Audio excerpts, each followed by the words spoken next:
Bienvenidos amigos a esta entrega de reseñas en esta semana de tanto trabajo, tantas noticias. Así es que los liceístas deben estar, ¿verdad? En la suya, ¿verdad? Normal. De vestir, yo no estoy siguiendo eso, yo estoy siguiendo lo que está pasando con Houston y los Phillies. Pero los liceístas aquí me dicen... Yo llamo a un escogidista y le pregunto, ¿pero y qué? ¿Usted no está viendo el juego? ¿Cómo está? A propósito, ¿tú viste? Y me dice, no, yo no veo pelota local, pero porque está perdiendo. A propósito, ¿tú viste un video de unos excavadores buscando en el ¡Ay, en el Dios foso mío! a los escogidistas? A mí me da cosita porque yo debo admitir que yo le tengo cariño a los escogidistas. Pero lo siento mucho. Yo no lo siento, ¿no?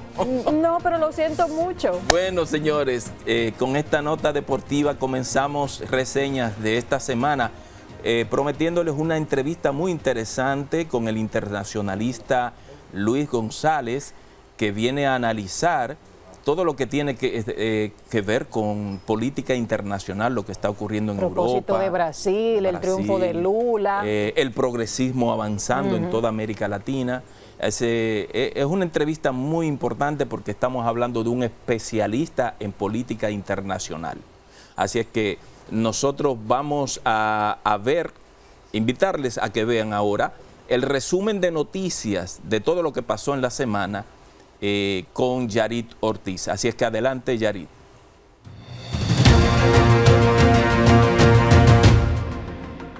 ¿Qué tal amigos de Reseñas? Yarit Ortiz con otro resumen de noticias. Fue encontrado muerto el folclorista Víctor Herarte en su residencia ubicada en los Jardines Metropolitanos de Santiago con aparentes signos de violencia. En este sentido, las personas detenidas en relación a la muerte de Herarte fueron liberadas el pasado miércoles por la Policía Nacional al no encontrar evidencias que lo vinculen con el hecho. En otras informaciones, la Policía Nacional detuvo a la señora Delcy Esperanza Hernández y a sus dos presuntos cómplices cuando ésta fingió su secuestro para cobrar 2.2 millones de pesos a su propia hija. Pasando a otras noticias, el ministro de Educación Ángel Hernández reveló que con apenas 3 meses al frente de la dependencia ha recibido una amenaza de muerte. Hay que hacer una revisión seria de lo que ha pasado en el MINER. En lo personal, yo incluso recibí una amenaza, dijo el funcionario.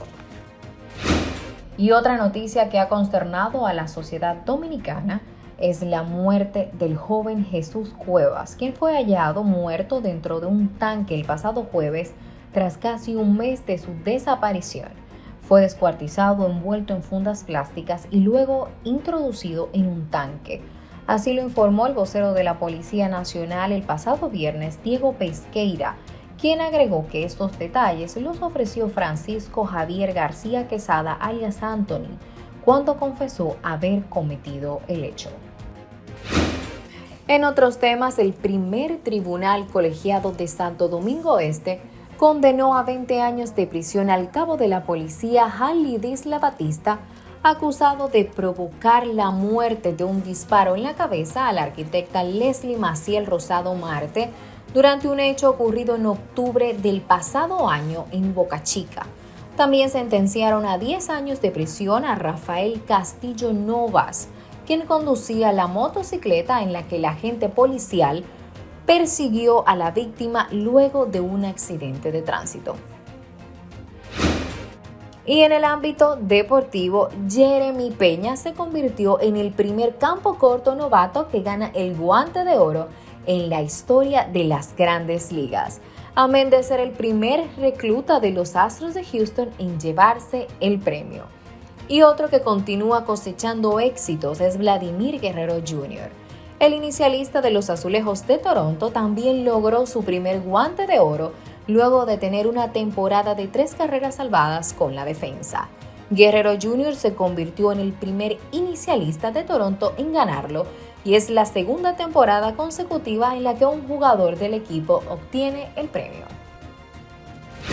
Y pasando al ámbito internacional, el líder progresista Luis Ignacio Lula da Silva fue elegido presidente de Brasil con el 50,90% de los votos válidos en la segunda vuelta de las presidenciales, frente al 49,10% del mandatario Jair Bolsonaro, tras haber sido escrutado el 99,98% del total, según los datos oficiales.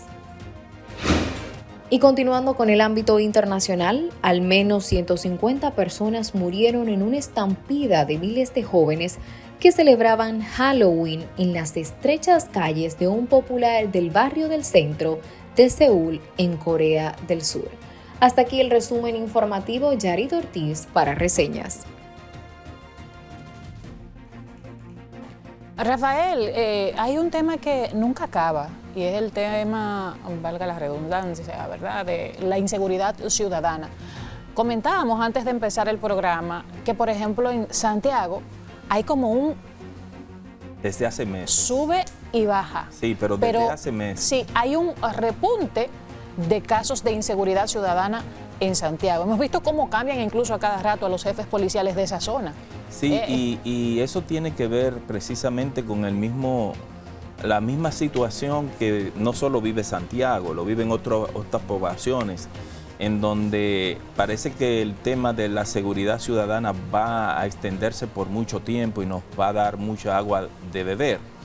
Un coronel que estaba allá, Ignacio Matos creo que se llama, ese hombre resolvía en Santiago, pero desde que el director de la policía o el Estado Mayor de la Policía Nacional decidió llevárselo, la situación se empeoró en Santiago. Ahora, de verdad que yo no entiendo. Adelaida, con la situación última que se produjo ahora reciente en Santiago, de apariciones de gente muerta y eso, lo nombraron en una comisión. Pero si el hombre resuelve en Santiago, ¿por qué se lo llevan?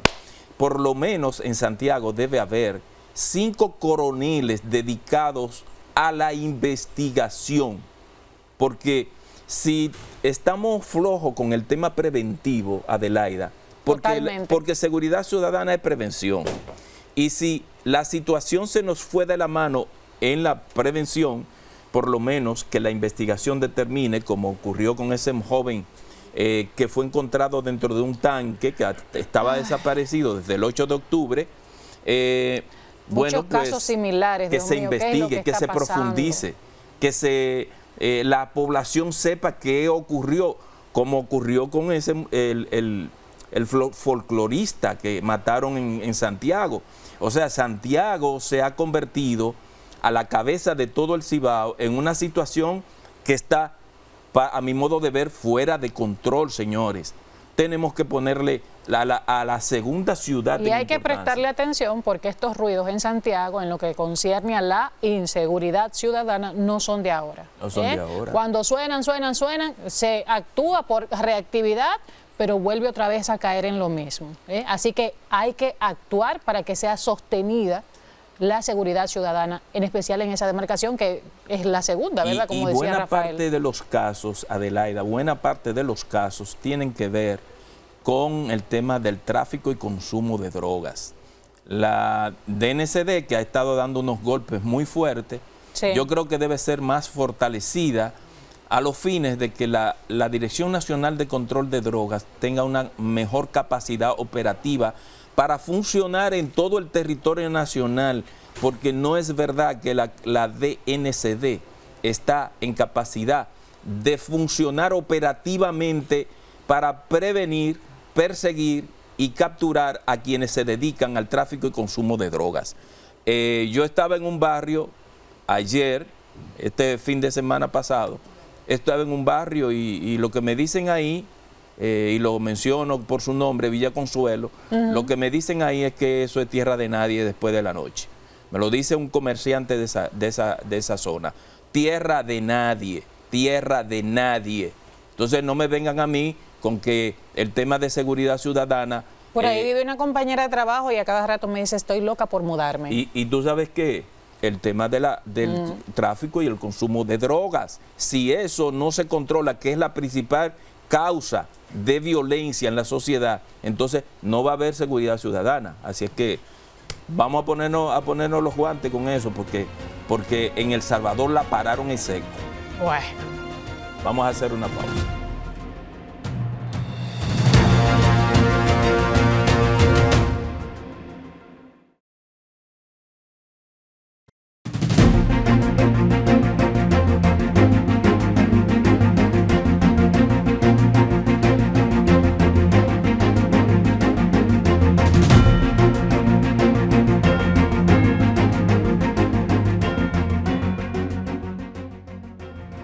En la entrevista central de Reseñas nos acompaña el politólogo, internacionalista y sinólogo Luis González, profesor de Ciencia Política y Relaciones Internacionales en las principales universidades de República Dominicana, conferencista de temas políticos, relaciones y negocios internacionales dentro y fuera del país, consultor político, articulista, colaborador y analista de la política nacional e internacional en los principales periódicos, revistas y diversos programas de radio y televisión en el país.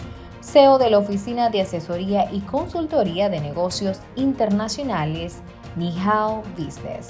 Hoy en Reseñas nos acompaña el politólogo Luis González. Bien, saludos de nuevo. Volvemos a este segmento de la entrevista central.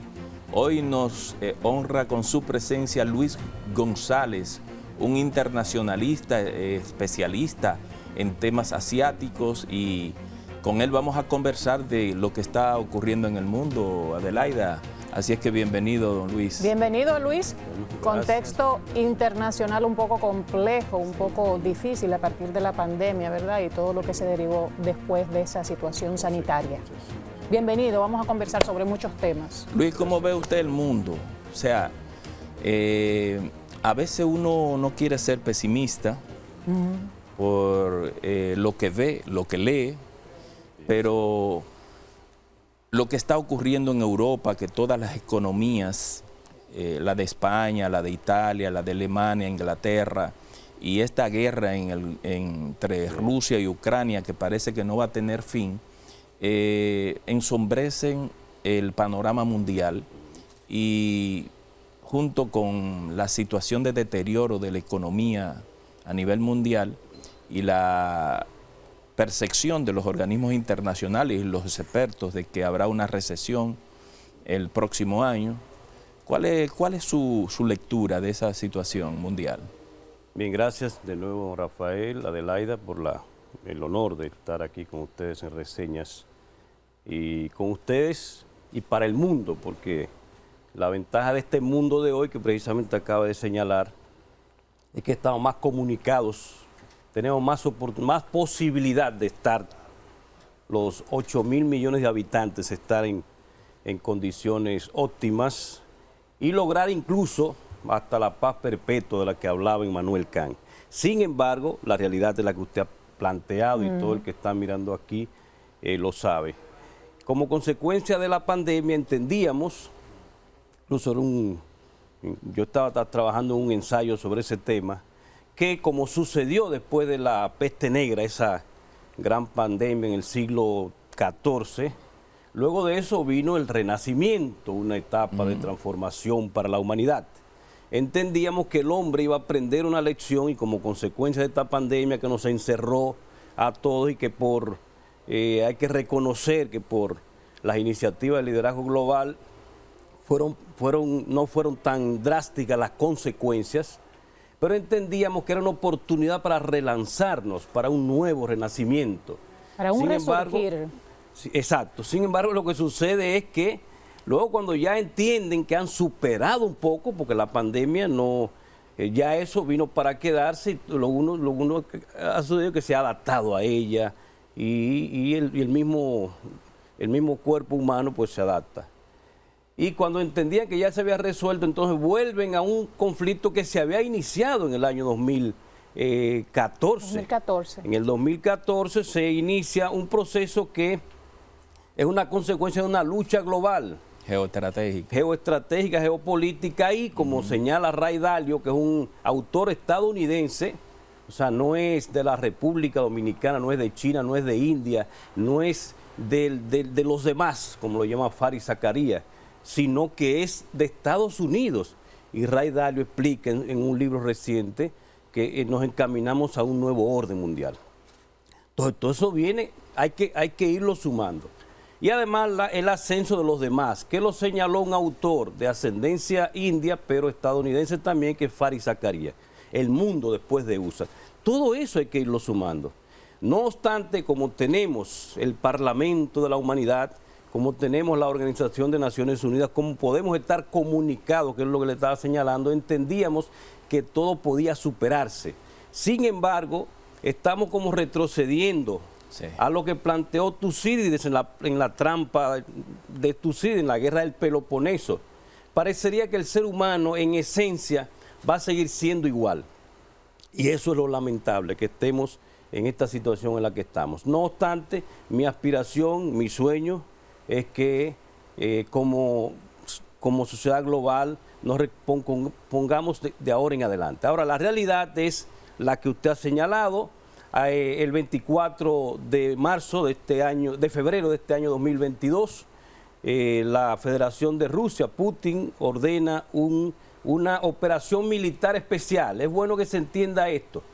Así es como lo define Rusia. Él no se habla de guerra. Operación militar especial, no una guerra. Una operación militar especial como consecuencia de una actitud que él entiende, que te estoy hablando de la narrativa rusa, tengo que señalar diferentes narrativas. Así es. Que ellos entienden que lo pusieron contra la pared. Y hasta cierto punto, mi humilde punto de vista de este dominicano que está aquí en este lugar, que como decía el poeta nacional, en el mismo trayecto del sol, en una isla del Caribe, yo hasta cierto punto me adhiero también, porque a Rusia lo tenía contra la pared. Somos dos.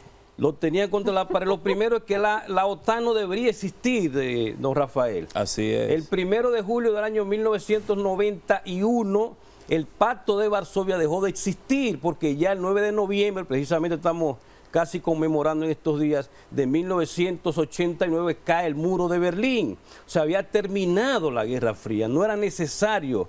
Y luego varios expertos estadounidenses le dijeron a Estados Unidos, la OTAN no tiene razón de ser. Entonces, volviendo al 14, el interés de expandir la OTAN, el interés de dar un golpe de Estado, que de hecho se dio y se demuestra que hubo manos occidentales y estadounidenses ahí, en Ucrania, a Víctor Yanukovych, que fue electo por el pueblo, con la intención de tener una gente que sea afín a los intereses de Occidente y de Estados Unidos. Y que pase a ser miembro de la OTAN. Exactamente. Que era un cerco a Rusia. Tenerlo ahí y también tenían interés de que Georgia, o sea, es cercar, como usted señala, a Rusia. Y hay que estar claro en algo. Es cuestión es vital. Para Rusia es vital esa ubicación ahí. O sea, tener la salida, la única salida que tiene el Mar Negro importante, que podría intentar otra más arriba, pero es ahí en Crimea, en Sebastopol. Deme un chancecito ahí en lo que usted señala para hacer una apuntación de carácter histórico, yendo a unas retrospectivas. Por favor, sí. A lo que ocurrió en el año 1962, octubre de 1962. La crisis de los misiles. 14 y 15 de octubre de 1962, un avión norteamericano sobrevolando altísimo, hace fotografías en territorio de La Habana y detecta lanzamisiles, misiles nucleares. Eso generó la crisis de octubre de 1962. Estados Unidos, con razón, porque razón tenía, alega un peligro a 90 millas de la Florida, tener misiles instalados, la Unión Soviética ahí. Ahora, no es lo mismo que está pasando ahora con la OTAN. Sí. Le dejo la palabra. Lo mismo y mucho más, porque estamos hablando que será en territorio ruso, que es Crimea. Señores, Crimea, para que la gente entienda, era parte de la Unión de Repúblicas Socialistas Soviéticas. Nikita Khrushchev, que era de ascendencia precisamente de esa zona, como era parte de la Unión Soviética, pues le pasa la administración de Crimea a Ucrania. Cuando termina y se desmembra, entonces, como entendían que habían creado una asociación de estados independientes, que había ciertos niveles de entendimiento, entonces se queda Crimea como parte de Ucrania, pero Rusia usando el puerto de Sebastopol, pagándole una anualidad por usarlo. Hasta ahí todo estaba bien. Crimea estaría bien, estaría en crecimiento porque recibía más de 2.000 millones de dólares por utilizar también su territorio por los gasoductos. Pero Crimea, por hacer el juego Estados Unidos, que ese es lo que tengo que señalar aquí, aunque yo estoy de este lado, más cerca de Estados Unidos, pero amor nos quita conocimiento. Europa completo y Ucrania haciendo el juego de Estados Unidos están destruidos. Europa no sabe lo que va a suceder ahora con este invierno que viene, porque no tienen la posibilidad. ¿Por qué? Porque están proyectando el interés nacional de otro, que es Estados Unidos. Mientras tanto, Estados Unidos está vendiendo el gas 4 veces más caro, un gas con menores condiciones y tiene que llegar desde aquí. Esa es la realidad. Mi llamado es que están a tiempo, tanto Ucrania, aunque Volodymyr Zelensky se cree que es un superhéroe, parece que cambiar a Zelensky, tanto Ucrania como Europa, para sentarse con Putin y replantear el mundo, como usted señaló, Adelaide. Yo creo que hay una oportunidad, pero es esa. Lo otro entonces es el caos. Rafael decía al principio, ¿verdad? Hemos tenido varios entrevistados aquí que han abordado al respecto. El pasado fue don Cándido Mercedes, que decía que prefiere ser optimista, porque a propósito de que estamos hablando de Rusia, Ucrania, esa ocupación militar, es que operación militar especial para la desnazificación y desarmar, porque realmente estaba lleno de armas, esa es la verdad, ¿eh? Sí, o sea, lo tenían contra la pared. ¿Cuál es su visión dentro de su análisis internacionalista de lo que podría pasar en este 2023 con Rusia, Ucrania? Porque eso nos impacta a nivel global a todos. De eso depende mucho para la economía dominicana, y hay que decirlo. Sí, está la República Dominicana de manera directa, estamos siendo perjudicados, comenzando por el turismo. En los últimos 5 años, el turista de mayor crecimiento en la República Dominicana es el turista ruso y en parte el ucraniano también. Y esa gente ha dejado de venir a la República Dominicana, pero igual usted lo señaló, por el grano, por otras cosas. Exacto. Para la economía global, la República Dominicana está perjudicada. Entonces yo lo que creo es, reitero, que es cuestión de que llegue a un acuerdo. El llamado tercero ausente, don Rafael, que es la Organización de Naciones Unidas, que aunque no tiene la fortaleza, la aspiración, y ahí tengo que insertar el discurso y el planteamiento del liderazgo chino de Xi Jinping, la aspiración de los que están en ascenso del nuevo orden mundial es que lleguemos a una era multipolar y donde los organismos de diplomacia multilateral funcionen de verdad. Y si eso funciona, entonces estaríamos ante una nueva era donde habrá paz y respeto por los diferentes pueblos. Hay 5 principios de relaciones entre los pueblos. Solamente hay que respetarlos, pero no se han respetado. En este orden mundial impuesto por Occidente es lo que ellos digan. Hay un hegemón. La ventaja también del mundo, por eso yo también pienso optimistamente, la ventaja del mundo al que nos encaminamos es que el próximo que va a suceder a Estados Unidos, que podría ser China, no tiene aspiraciones hegemónicas. No. Y la historia lo ha demostrado.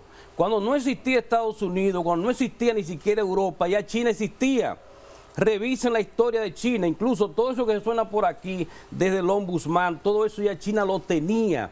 Y los 5 grandes inventos que modelan el planeta, desde el papel, la rueda, la imprenta, todo es chino. Y ellos salieron. Hay un libro de un inglés que se llama 1421, el año en que China descubre el mundo. En el 92 es que Colón llega por estos lados a descubrir, según la narrativa europea. Y en el 1453 es que Mehmed II toma a Constantinopla y cambia también el mundo. O sea que China ya en el 21 había recorrido el planeta, pero no para cambiar historia, sino para hacer negocio, para intercambiar. Si tú tienes algo, yo te lo doy a cambio de algo. Esa es la visión de China y no es verdad que la va a cambiar ahora. Luis, en su intervención final de este bloque, usted ha hablado de nuevo orden, de Xi Jinping, China, y de las Naciones Unidas. Yo quisiera que en el próximo bloque podamos comenzar por ahí.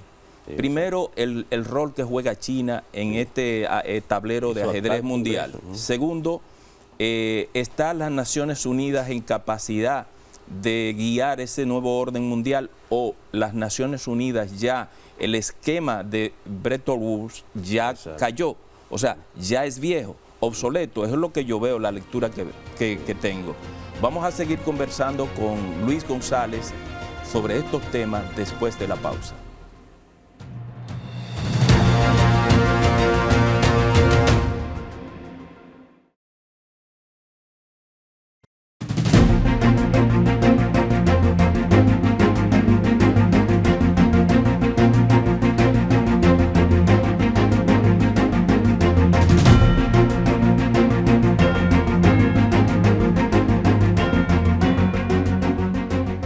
Continuar con reseñas. Hoy nos acompaña don Luis González, experto en temas internacionales. Estamos hablando de, ¿verdad?, Rusia, Crimea, cómo impacta a nivel mundial, y vamos a tocar otros temas. Rafael, nos quedamos en la pregunta de Rafael del nuevo orden mundial. Xi Jinping, si las Naciones Unidas van a poder, ¿verdad?, adoptar ese nuevo orden mundial, y cuál sería el papel dentro de todo esto, de esos organismos. Pero quiero comenzar, don Rafael, señalando que China acaba de salir del 20º Congreso Nacional del Partido Comunista de China. El partido más importante en fondo y en forma que tiene el planeta. Así es. Estamos hablando que tiene 97 millones de miembros, aunque no es nada porcentualmente para los 1.400 millones que son los chinos. Pero ese partido ha logrado lo que no ha logrado ningún país del planeta, comenzando por la pobreza. El único, y no porque lo dice China, sino porque lo pudo verificar la FAO y la Organización de Naciones Unidas, que ha erradicado la pobreza extrema.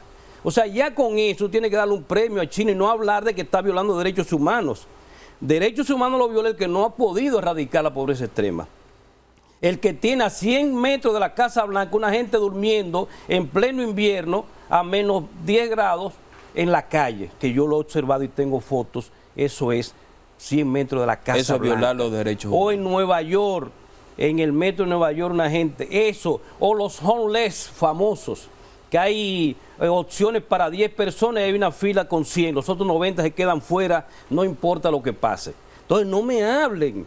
Es como decía Bertrand Russell, los hechos. Luis, y perdona que te interrumpa, hay gente que no tiene idea de que en Estados Unidos de América hay gente que está en esas condiciones. No, pero en estos momentos hay 32 millones de estadounidenses que no han comido ni saben que van a comer. Y de los 1.400 millones de chinos se ha erradicado la pobreza extrema. Vamos a comenzar por ahí. Entonces, ese congreso, don Rafael, de ahí sale algo importante, que es bueno señalarlo aquí en reseñas, y es que se consolida el poder de Xi Jinping.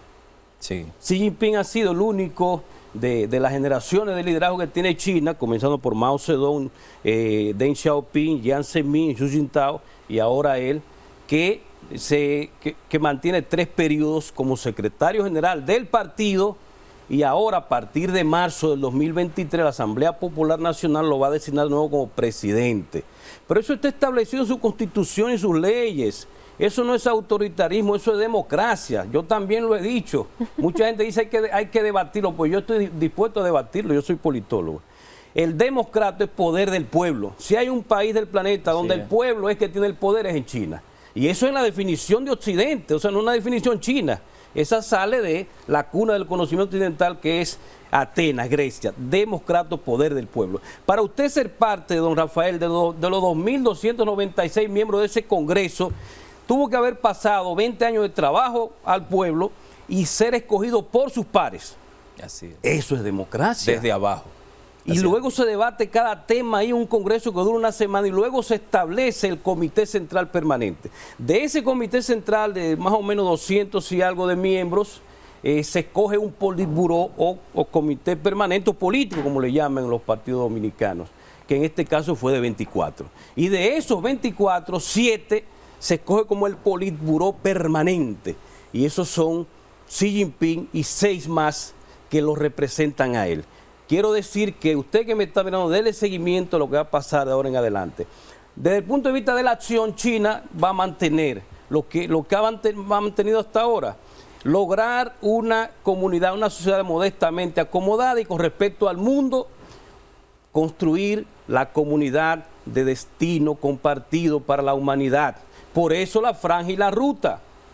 Lo que está planteando es conectar el mundo desde el punto de vista del comercio, invirtiendo en puertos, aeropuertos. Y lo está logrando, ¿eh? Y lo está logrando, pero naturalmente Occidente se opone porque es que ha terminado, eso es hasta dialéctico. Estados Unidos y Europa seguirán siendo importantes, pero ya no van a ser ese hegemón que impone y decide y vive de los recursos de los demás. Luis, es tanto así que la presencia de China en la Unión Europea es cada día mayor en términos de las empresas, la cantidad de empresas que hacen alianzas estratégicas para estar presentes en la Unión Europea, al extremo de que hace unos años la Unión Europea llamó la atención a sus miembros de cómo China estaba creciendo en presencia de capital chino en las empresas, todas las empresas europeas. ¿Qué rol jugará en el futuro China en el mundo y cuál es el papel que República Dominicana, qué tiene que hacer República Dominicana ante la realidad de China? Bueno, usted lo señaló, ahora mismo en este momento que estamos hablando se está debatiendo en Europa una visita del canciller de Alemania a China y algunos se oponen, tanto de Europa como de su propio país. Pero es que no hay posibilidad de que la economía de Alemania se mantenga sin esa relación con China. Porque el mercado con mayúscula de los carros europeos, alemanes, que de eso que vive Alemania, de su industria automotriz, entre otras, depende gran parte de lo de China. Entonces el mundo entero va a entender que China va a ser un protagonista y que países como la República Dominicana lo que tenemos que hacer es lo que establece la Convención de Viena sobre Relaciones Diplomáticas, establecer conexiones y relaciones con todos los países del mundo de acuerdo a los intereses mutuos de cada parte. La República Dominicana no es que se cierre a Estados Unidos porque es imposible.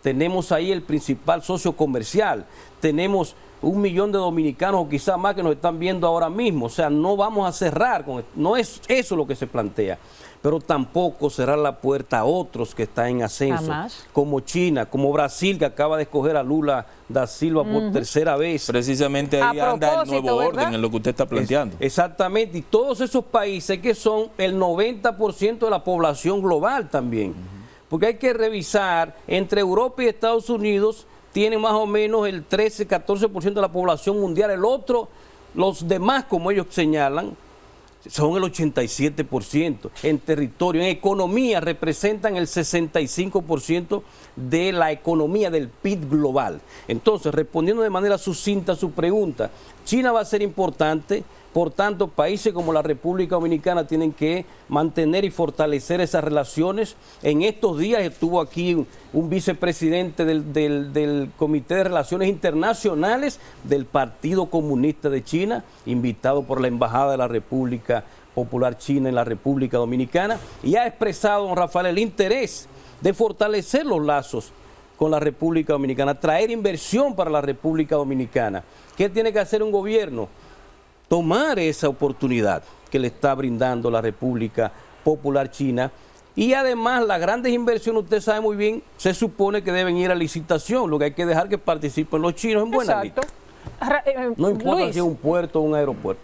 Has hecho mención de Brasil recientemente, ¿verdad? El mundo ha visto y ha saludado, y hay que decirlo así, sí, claro, ese triunfo de Lula da Silva. Yo lo aplaudí y lo dejé saber por todas partes, incluso dije justicia divina. Se habla de un mapa rojo. ¿Cuál es la tendencia a nivel de política mundial de los gobiernos? Rafael siempre dice, hay una crisis de liderazgo, y ciertamente es así. ¿Cómo ves tú la tendencia a nivel mundial de esta situación? Hacia el progresismo. Los presidenciales hacia el progresismo, como dice Rafael. Bueno, se da en la región de América Latina, el progresismo se ha impuesto, o sea, con excepción de Paraguay, de Ecuador y de Guatemala, que tiene elecciones el próximo año, y ya desde la Tierra del Fuego en el sur hasta el Río Bravo, todo es progresista, incluyendo las economías más importantes. Brasil ahora, Chile, Colombia, México, Argentina, o sea, toda Argentina, todos esos países son parte de esa tendencia. con diríamos, la atenuante, lo positivo que veo es que Lula demostró que se puede gobernar no profundizando la lucha de clase, que ese era el problema de la izquierda anterior, sino con la colaboración la izquierda romántica. Exactamente, la melódica, como le dice nuestro amigo común, el general Soto Jiménez, la izquierda melódica. De lo que se trata no es de enfrentar y profundizar la lucha de clases, sino la colaboración de clase, que fue lo que le permitió a Lula en 8 años de gobierno sacar 50 millones de personas de la pobreza, que ha retrocedido en los gobiernos estos de derecha radical que le sucedieron después de darle un golpe de Estado a Dilma Rousseff. Entonces yo creo que, como usted señaló, es algo positivo para el mismo Lula, que fue vilipendiado, que lo insertaron en un expediente que él no tenía nada que ver con eso, porque lo que Lula estaba haciendo lo hacen todos los presidentes, proyectar sus empresas para eso que están, que lo debe hacer la República Dominicana. Claro. O sea, el presidente es el principal apalancador de las empresas privadas. Que es parte, don Rafael, de la política exterior, la proyección del interés nacional, y eso fue lo que hizo Lula. Y como era colaboración de clases, esas empresas tenían que aportar al desarrollo de Brasil. Exacto. Y yo creo que eso va a suceder, con la diferencia, Adelaida, de que en esta oportunidad, aunque lo tenía la oposición en el Congreso, pero esta vez es más profundizado. Él no tiene control ni de la Cámara de Diputados, representantes, ni del Senado, y el control total lo tiene Bolsonaro y su grupo, que votó 58 millones, o sea, la mitad de la población está con él de manera radical. Esperamos entonces que la sensatez se imponga en Brasil a partir del 1 de enero del año 2023. No solo eso, ahora que nosotros estamos hablando este pasado viernes, que acaba de concluir, la presidencia de la República Federalista de Brasil acaba de emitir una resolución, un decreto, en donde asigna al designado por Lula para coordinar el traspaso de gobierno. O sea, ya oficialmente comienza el traspaso de gobierno. Pero yo pienso, Luis, que Lula un poco tendrá en la práctica que girar un poco más hacia centro derecha por las circunstancias que usted señala del Congreso, y además por la situación mundial que está. Pero además ya él llegó con esa alianza. Usted observe que el vicepresidente de él es de esa zona, fue al que él le ganó en el año 2006 cuando se reeligió. O sea, ya él está ahí. Es cuestión de que a eso es lo que va a seguir con lo que inició en sus primeros 8 años. Es la colaboración de clases. Los empresarios van a ser parte, porque Brasil es uno de los mayores productores de alimentos del planeta. Es como él dice, una contradicción que haya hambre aquí cuando Brasil alimenta al mundo. Y tiene un discurso nuevo en ese sentido que usted señala, en relación a que no tiene que ser ya Brasil productor de materias primas. Vámonos al mundo de la innovación tecnológica.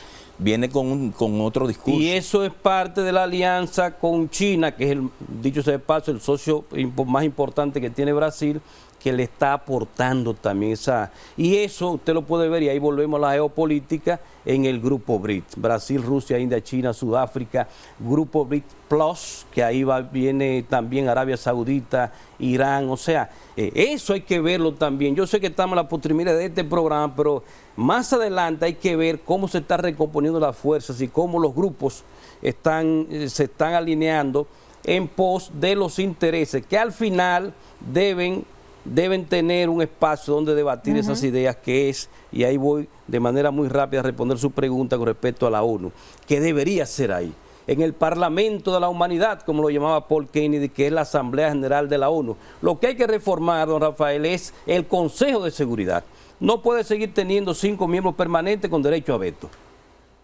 O se extiende a otros miembros que ya tienen importancia en el mundo de hoy. Brasil, por ejemplo, no tenemos un americano, un sudamericano ahí.